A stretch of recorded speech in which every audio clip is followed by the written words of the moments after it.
हरे राम राम राम हरे हरे, हरे कृष्ण कृष्ण कृष्ण हरे हरे।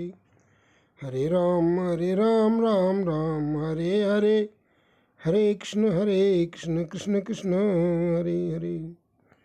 हरे राम राम राम हरे हरे, हरे कृष्ण कृष्ण कृष्ण हरे हरे। प्यारे भाइयों बहनों, आज भगवत प्रेरणा से मेरे मन में एक बात बताने की इच्छा हुई है कि सबसे बड़ी सिद्धि कौन सी है।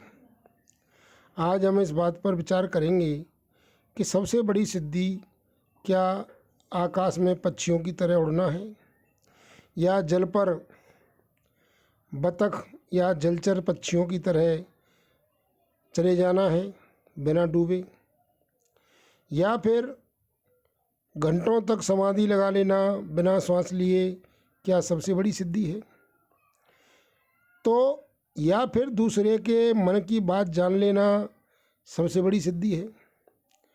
लेकिन भगवत प्रेरणा से आज मेरे मन में जो बात आई है वो मैं आपको बताऊंगा कि वास्तव में अगर आपके मन में काम, क्रोध, लोभ, मोह, मद, मत्सर यानी मान बढ़ाई की इच्छा और किसी भी प्रकार के भोगों की इच्छा, ईर्ष्या, किसी भी प्रकार के सुख सुविधाएं भोगने की इच्छा, धन की इच्छा, स्त्री पुरुष सुख की इच्छा आदि ये इच्छाएं हैं, और आप आकाश में उड़ जाते हैं, आप पानी पर सीधे चले जाते हैं, आप दूसरे के मन की बात जान लेते हैं, तो इससे कोई लाभ नहीं है, ये कोई सिद्धियां नहीं हैं। ऐसे तो पक्षियां भी आकाश में उड़ रहे हैं, वो भी सिद्ध हो गई। आजकल के वैज्ञानिक भी बहुत सारे ऐसे उपकरण उन्होंने बना लिए हैं जो पक्षियों की तरह उड़ जाते हैं, हवाई जहाज में उड़ जाते हैं, और वैसे अकेले अकेले भी उड़ रहे हैं। तो क्या उन्हें सिद्धियां हो गई? आजकल मैंने ऐसे बहुत सारे माइंड रीडर भी देखे हैं, सुने हैं, टीवी पर देखे हैं कि वास्तव में वे दूसरे के मन की बहुत थोड़ी बातें जान लेते हैं, और उनके जीवन में देखो तो मान, पैसा, उसके लिए वे बहुत बुरी तरह से लालायत हैं, उनमें बड़ी लोभ की प्रवृत्ति है। तो क्या वे सिद्ध हो गए? लेकिन वास्तव में ये सिद्ध नहीं है। वास्तव में सिद्ध कौन सा है? जो भगवान की शरण ले चुका है, जो अपने आप को पहचान चुका है कि मैं भगवान का सेवक हूँ, भगवान मेरे स्वामी हैं, मैं भगवान का पुत्र हूँ, भगवान मेरे पिता हैं, भगवान मेरे बंधु हैं, मैं भगवान का सखा हूँ, भगवान का मैं मित्र हूँ, भगवान मेरे सर्वस्व हैं, और जो भी कुछ करेंगे भगवान मेरे लिए, मेरे हित में ही करेंगे।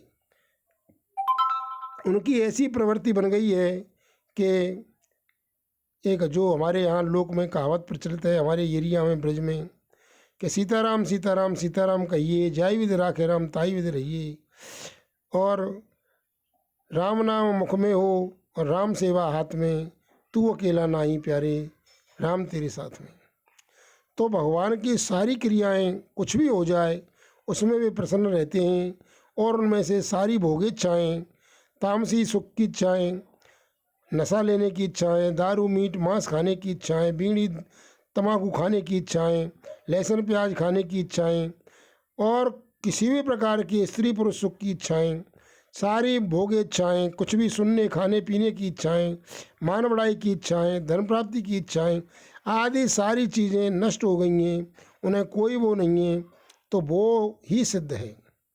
ऐसा भगवत प्रेरणा से मुझे प्राप्त हुआ है, और ऐसा शास्त्रों में भी है कि अगर ऐसी इच्छाएं उनकी हो गई हैं कि कोई भी इच्छा नहीं है, जिसकी कोई भी काम करने की इच्छा नहीं है लेकिन शास्त्र सम्मत कार्य करता है, कोई भी भोग की इच्छा नहीं है लेकिन अगर कोई शास्त्र सम्मत बात है तो वो उसे भोगता है, तो वो वास्तव में महान सिद्ध है।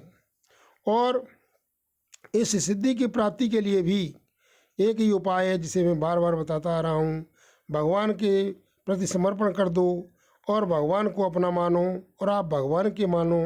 अपने आप को समझो कि मैं यहाँ नाटक में आया था, नाटक में मैं फंस गया हूँ, मैं नाटक का पात्र बन करके नाटक को सच्चा मान करके इसमें फंस गया हूँ, और मैं यहाँ से अब मैं निकल जाऊँगा, मैं भगवान की शरण ले ली है, भगवान ने कह दिया है कि सर्वधर्मान परित्यज्य माम एकम शरणं व्रज अहमत्वा सर्व पापे विमोचयामि मा शुचः।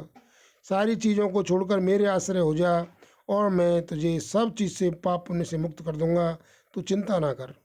और दूसरी बात, ये भी बात मैं बताता आ रहा हूँ, देवी ऐसा गुणमयी मम माया दुरतया मामे में प्रपद्यन्ते माया में ताम तरन्ति ते। तो ये सारी बातें भगवान कह रहे हैं कि मेरी माया बड़ी दुस्तर है, इसे पार नहीं पा सकते, लेकिन जो मेरी शरण ले लेता है वो इसे पार हो जाता है। तो भगवान की शरण लेकर के आप ऐसी सिद्धि प्राप्त करो, और ये सिद्धि ही वास्तव में सिद्धि है, और कोई भी सिद्धि नहीं है। जल में उड़ना, तैरना, आकाश में उड़ना, जल पर पैरों के बल चले जाना, खड़ा हुए खटखट करके, ये कोई सिद्धि नहीं है। ये तो सब चले जाते हैं, मक्खी मच्छर भी जल पर तैर लेते हैं, और बतख भी चली जाती है, आजकल नाव भी चली जाती है, कोई बड़ी बात नहीं है। लेकिन अपने मन में से काम क्रोध, सारी बीमारी क्या है कि हमारी इच्छा ही है। इच्छा से ही जन्म मरण होता है, और अपने आप को अज्ञान से ही सब कुछ उत्पन्न होता है। तो अज्ञान, जो मैंने पहले बताया था कि हम अपने आप को शरीर और शरीर से संबंधी, फिर संसार को अपना मान रहे हैं, संबंधियों को अपना मान रहे हैं, इनको छोड़ करके भगवान को अपना माने और अपने आप को आत्मा माने, भगवान के सेवक के रूप में, भगवान के पुत्र के रूप में, सखा के रूप में माने। और आप यहाँ के नहीं, गोलोक के वासी हैं, शिवलोक के वासी हैं, बैकुंठ के वासी हैं, कोई भी बात कह लो, वो बात एक ही है, तो अपना कल्याण हो जाएगा। ये सिद्धि महान सिद्धि है, और इससे बड़ी कोई सिद्धि नहीं है। इस बात को इस तरह से समझें और अपना कल्याण करें। ओम बोलो।